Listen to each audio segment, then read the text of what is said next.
feel a little weak doing this recording, but I want to get it out while it's fresh. I just did a lot of the work that I set out to do. Part of my staying more consistent in my practice. Okay, here we go.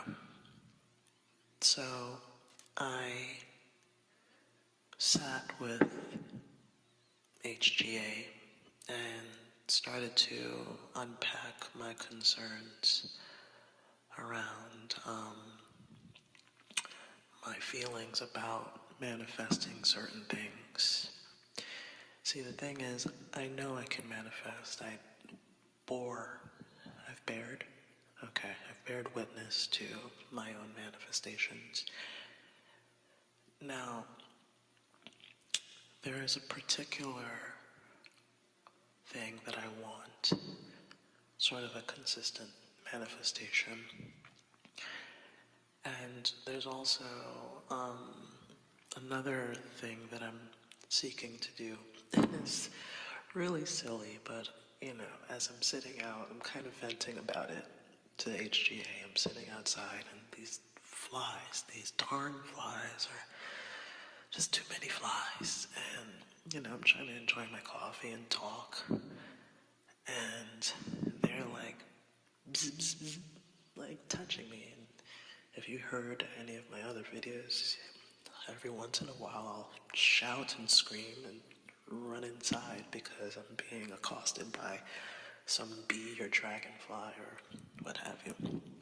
Not into the flies and bugs that much, at least the flying ones. Anywho, I was watching this lady on YouTube, and she was like, I'm going to make this dog stop barking. There's a dog in the background. And sure enough, she just kind of manifest a dog to stop barking through a visualization, like a really quick one. And I'm like, ooh, that's cool. And I'm talking to the HG, and I'm like, well, why can't I make the flies stop flying around me? The silly things I talk about. But I'm looking to enhance my powers in little areas like that. And then a joke popped into my head. You want to be the Lord of the Flies. Like, well, I want to be able to control little things like that. Like the dog, I've done the cloud busting exercises. You can look into that. And those things have worked. And I've manifested much higher things than making flies stop buzzing around me. But there's that. So there's this one thing that I've been looking for, and I'm talking about it like, what is it? And I know I have some blocks that I have to work through, which I'll get into in a moment. Now, here's the thing. For whatever reason, the conversation spiraled into my next moves. Just in general, my strategic next moves for my path and my family's path. And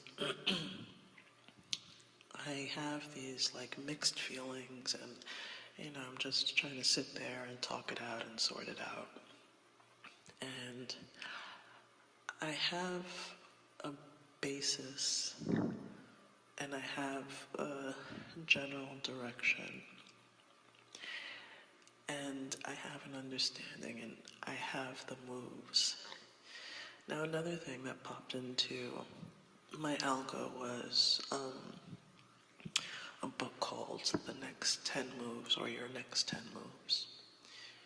It's a strategy book, but it's based upon chess and how grandmasters are 10 moves ahead, sometimes more. And for what I'm going to talk about, you should have your next 10 moves theoretically in mind. And if I don't have 10, at least I have 8, that sort of thing. So, here we go. Oh, I would say shameless plug, but I have no shame about it. I have an audiobook about, oh God, it's not an audiobook. I have an ebook about cleansing your aura and cleansing your space. It's more of a recipe guide, more of a recipe book. It's not like my life stories and drawn out scenarios about how these things have worked and other people and all this stuff. Like you run into straight hit recipes, about 8 of them or 7 of them.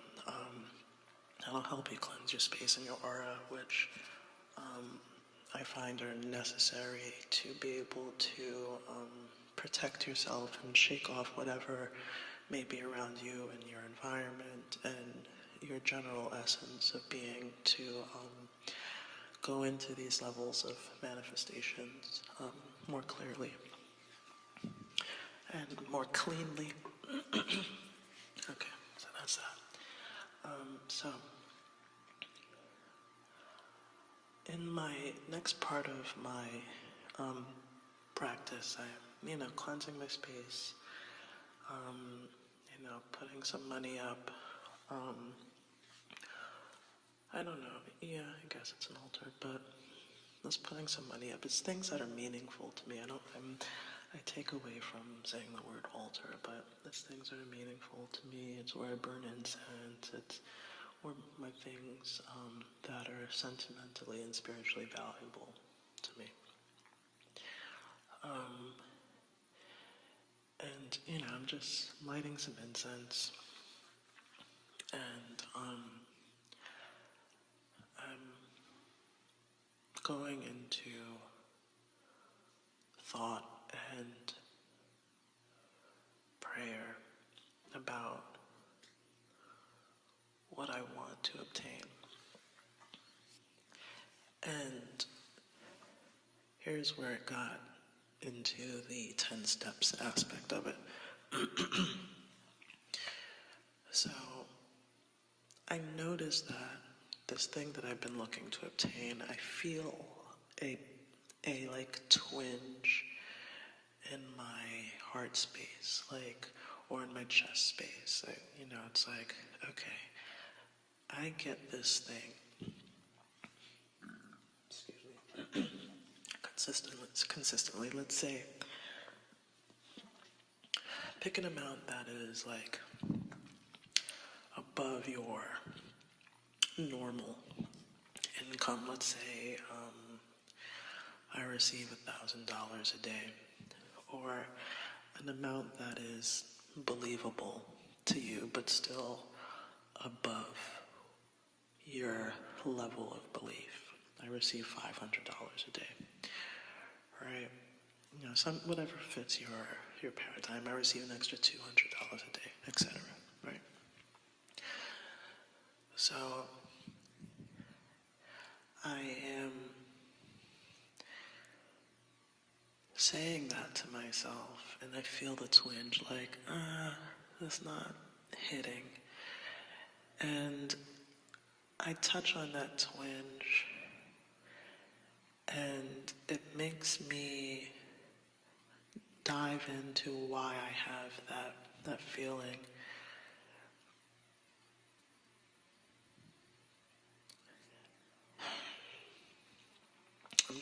I just went through it, so give me a second while I'm trying to visualize where I was.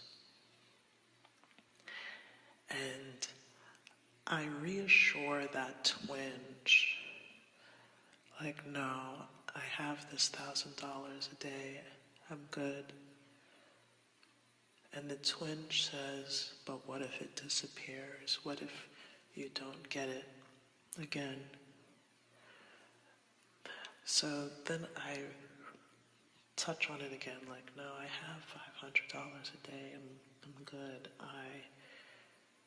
it's coming in, wow. And it's really happening, like I'm like going through the days. This is the thing, like day to day to day to day to day. And the twinge is like, but what if it disappears? And going through the steps of, but what I'm going to do with this $1,000 is I'm going to do this. And then what I'm going to do with this $1,000 is I'm going to do that through the steps. So I'm taking the steps, and after a certain amount of steps, I have laid out the foundation for what will make this never disappear again, like it will always come. So, all right, so now that I've kind of visualized it again in my head, so with your alignment, even if your alignment doesn't require money,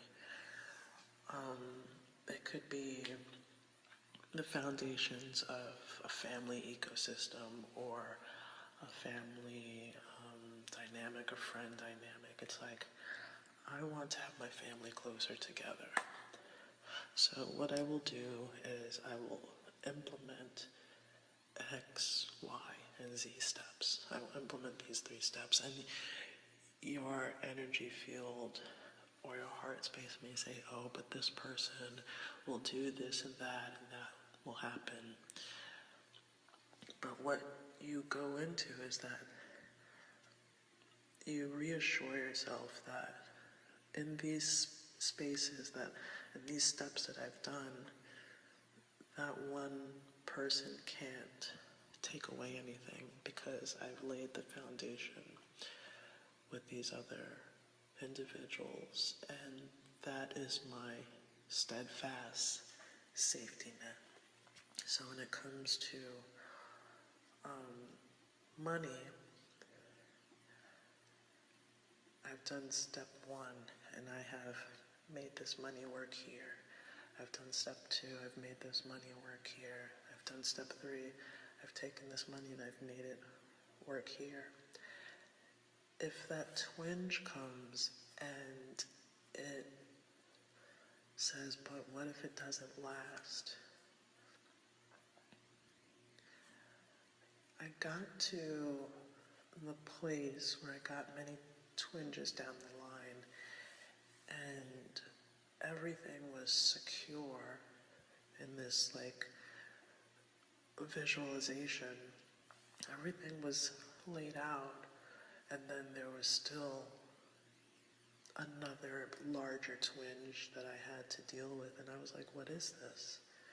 Why do I feel this way? And it was about overall safety. And that's kind of getting to the bottom of what the issue is. What do they call it? The block, the subconscious block. The block for me was about safety. And like reassuring that I am safe. All of these things are laid up. I don't have to worry about anything. I am safe. I am secure. And that allowed my thought process, or all the other twinges, like these micro inception sort of style twinges, to kind of dissipate. I am safe, right? And that opened up sort of like neuron sort of spaces within neurological, spaces within me about being safe in other aspects. I hope this is making sense, because I kind of, I'm just coming out of the meditation, so it could be a little ranty. But safety was the overall resolve. And then there was also some guilt tied into it. Not my personal guilt, but feeling guilty that the generation before me wasn't able to instill the safety that these things are okay, you don't have to worry about this sort of thing. So that was something I had to deal with towards the end.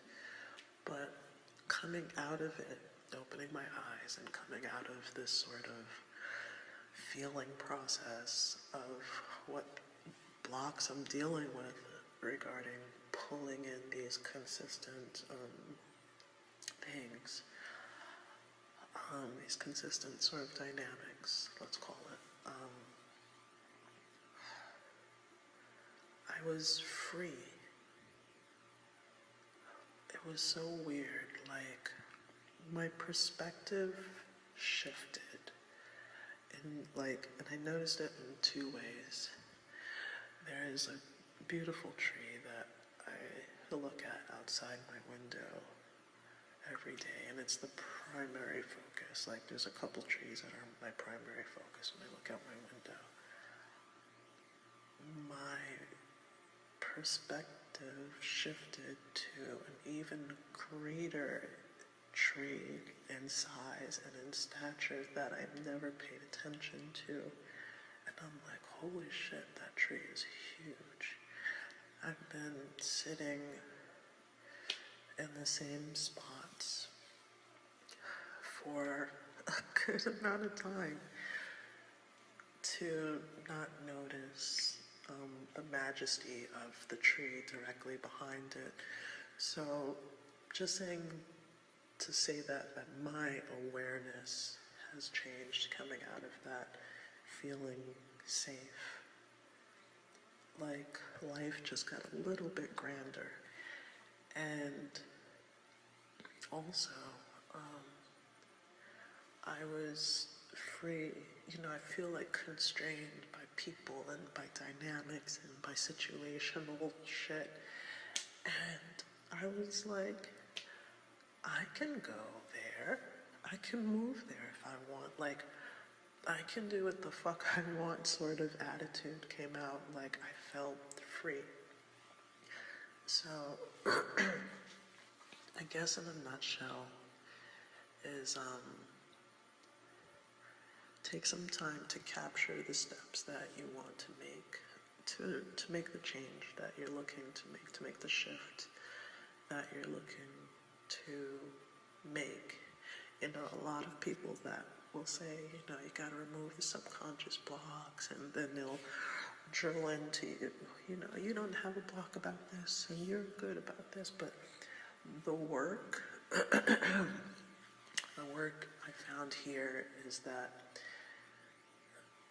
finding out the moves that you want to make, and then sort of pairing them with the new paradigm that you're looking to jump into. So if your paradigm is, I want a new house, I want a new job, I want this amount per day, I want these people to be together, I want this. You align your steps, and then you go into the thought processes. So step one, I want, how is it? Yeah, I want the new job. Where does that align with step one? I want the new job. Where does that align with step two? I want the new job. Where does that align with step three? And if you feel anything, anywhere, I don't care if it's in your toe. For me, a lot of these things resonate in my upper body. It'll come into my chest area, my heart space. If you notice anything when you're doing that sort of alignment, recalibration into your new space, into your new paradigm, if you notice anything, focus on it. You sort of dig in and you talk to it. What is that feeling? And you go into repeating again, I want this. But what is that feeling? Those feelings, they'll sort of tell you, those are like memories.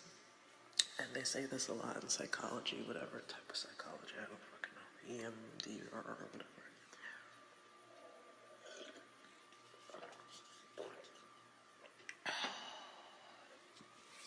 They'll say that these feelings are memories in the body. These are like whatever little micro traumas you have. Those are sitting there in memory stored in the body. And it's your job to figure out what memory that is, basically. For me, it was a memory of my father counting change to send me to the store, and me being embarrassed to go to the store with all that change. And it happened on multiple occasions, but that initial thing right there, it stored within me some sort of safety. It was when I dug into it, it was like there's a security that is lacking. We're not secure.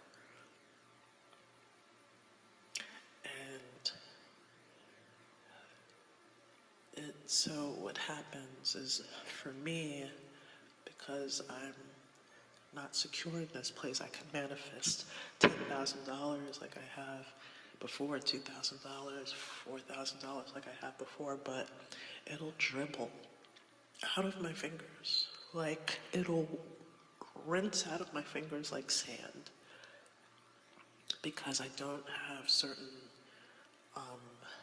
psychologies stored in place. And my parents also would get thousands and thousands and thousands, but it would dribble. So there was a factor there that, was lacking. A partner that I was with for many years, same sort of scenario, would obtain thousands and thousands and thousands, but wouldn't be able to make it stick and grow. So that is something personally that I'm dealing with. And I was looking over statements yesterday, and I was like, where did this amount of money go? Because that should be in my savings. But it dribbled away. So that is something that I'm dealing with. And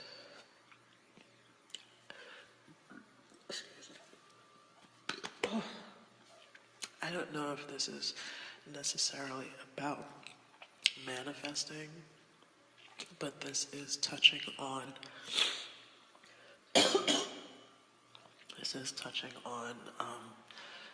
how to tackle subconscious blocks, because I don't think I've ever really heard a video on how to navigate the subconscious blocks, where they are, and how to grab hold of them.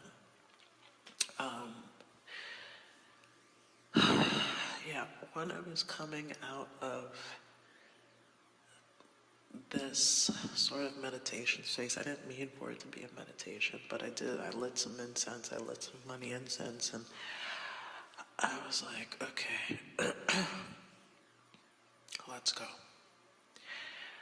And as I'm repeating what I want, something